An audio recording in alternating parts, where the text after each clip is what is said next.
This is Chris Kelly with LakelandLocal.com, here to just give you a couple tips that I learned from Frankie and how to make your stretching a bit more effective. Now, one thing that I found when I was going through my stretches is that I was always thinking about the next thing. You know, I was thinking about what was going on next. I was tense, didn't want to do it. I saw it as a chore, and as a result, my muscles were all tensed up. Regardless of how long I stretched, because my muscles were guarding, they were tense the whole time, and as a result they weren't able to move into the new range of motion that really is the primary benefit of stretching.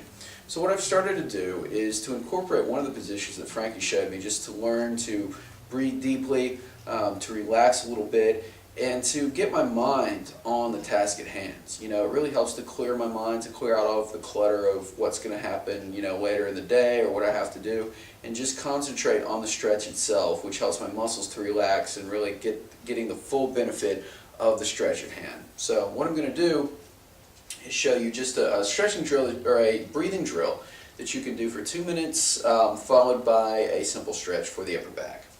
Alright, so one of the positions that Frankie taught me to adopt to learn to breathe was simply to reach my hands above my head here in a wall. Okay, and what I'm doing is I'm trying to get as long as possible. I'm reaching up as far as I can, and immediately I'm feeling my core engage. Alright, so I'm feeling my lower abs tighten, reaching up the wall as far as I can.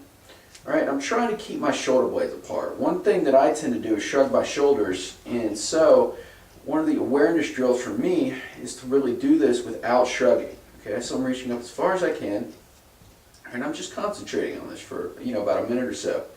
Taking deep breaths through my nose, trying to expand my belly out, holding for a 3 count, and releasing through my mouth.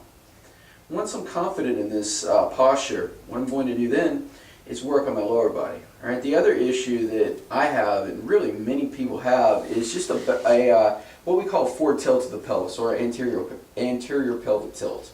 All right, what Frankie asked me to do, all right, is just to lightly contract my lower hamstring, or I guess the top part of my hamstring here, and my lower abdominals. All right, I'm not trying to really squeeze my butt cheeks. I'm just trying to get a light contraction here, and at the same time tighten my lower abs.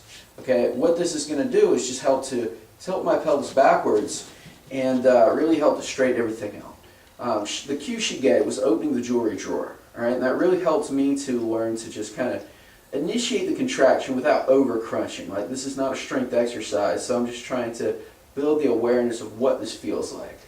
All right, so I'm trying to work this position, taking deep breaths in, and at the same time keeping my shoulder blades down. It's kind of like patting your stomach and rubbing your head at the same time. It's very hard to concentrate on, so it requires my full attention, but it's a challenge at the same time, and it's clearing my mind. So I'm just spending, again, 2 to 3 minutes just trying to work this position, get the perfect posture. And that's setting me up for our second stretch. All right? Once I've worked on my postural position for a little while, my mind is clear. I'm thinking about only the stretch, and I'm thinking about, again, keeping my shoulders down during this upper body stretch.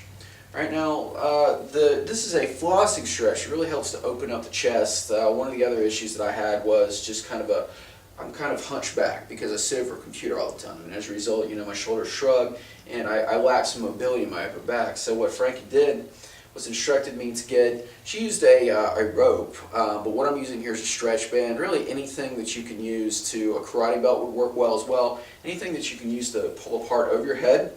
I'm trying to keep my shoulder blades apart,